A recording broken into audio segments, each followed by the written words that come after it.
Bonjour Nadia. Bonjour Laure. Donc aujourd'hui, je suis là pour t'interviewer et donc te demander de te présenter et puis tu nous parleras du MO2I. Qu'est-ce qui se cache derrière ce sigle et ensuite ce que ça apporte dans la relation à l'autre.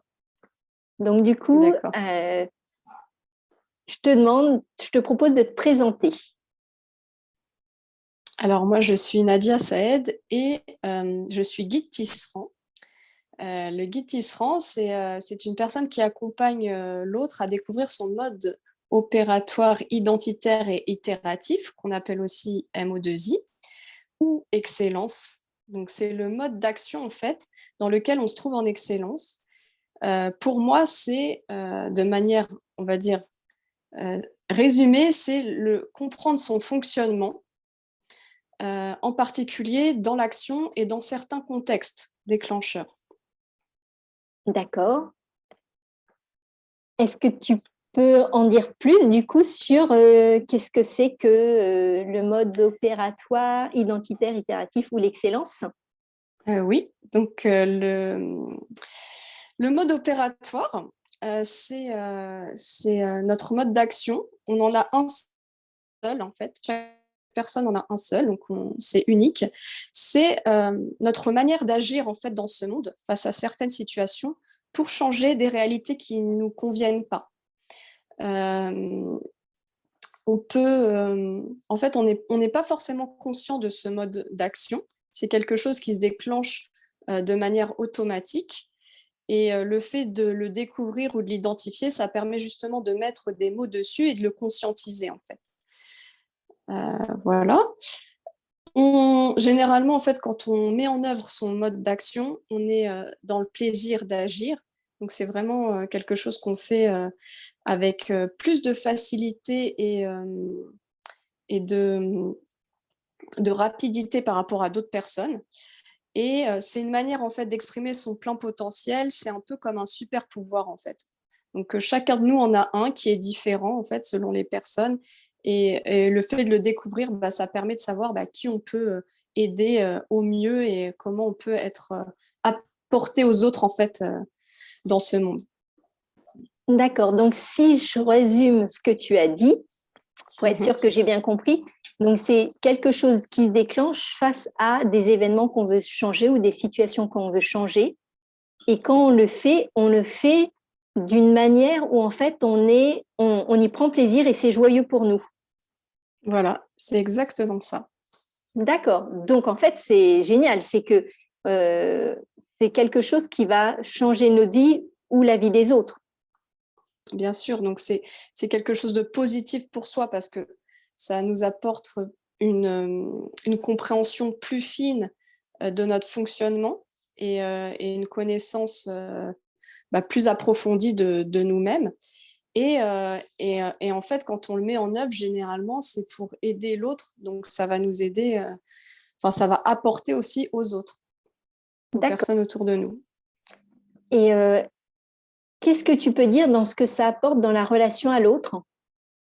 Est-ce que tu pourrais Alors, préciser un peu plus?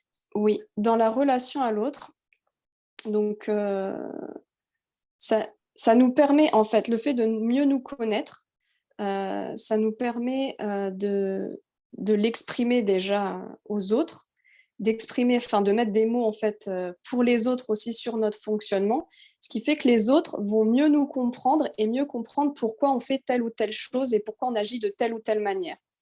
Et ça généralement, ça crée des relations beaucoup plus harmonieuses et beaucoup plus fluides.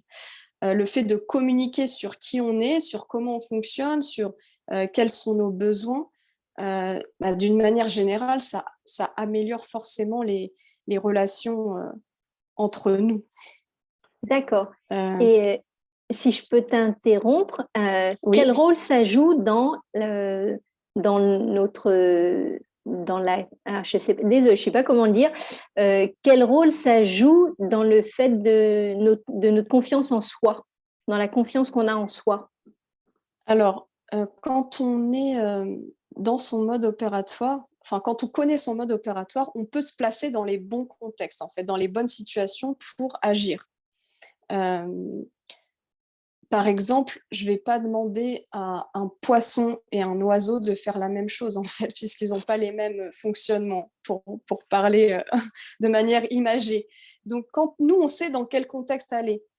Si je suis un poisson, je vais aller dans l'eau directement. Et si je suis un oiseau, je vais aller dans l'air. Donc, je me place directement dans le bon contexte et je vais pouvoir agir, en fait, dans ce contexte-là. Du coup, ça permet d'être en situation de réussite parce qu'on va réussir à faire ce qu'on doit faire dans le contexte.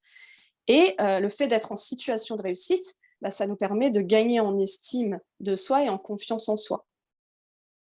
Okay, et après, il y a oui. une autre facette, c'est que quand on va être dans des situations dans lesquelles on sait qu'on n'est pas dans le bon contexte, et que là, on n'est plus en mode super-héros, en fait. On est en mode être humain normal. On ne peut pas déployer un super-pouvoir dans ce contexte-là.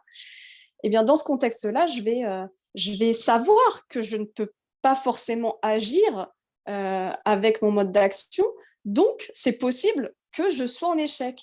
Et je ne vais pas m'attribuer cet échec-là à moi-même, en fait. C'est que je saurai que je ne suis pas, en fait, dans le bon contexte et qu'il y aura d'autres personnes meilleures que moi qui pourront agir à ma place dans cette situation-là. On ne peut pas être bon partout, clairement.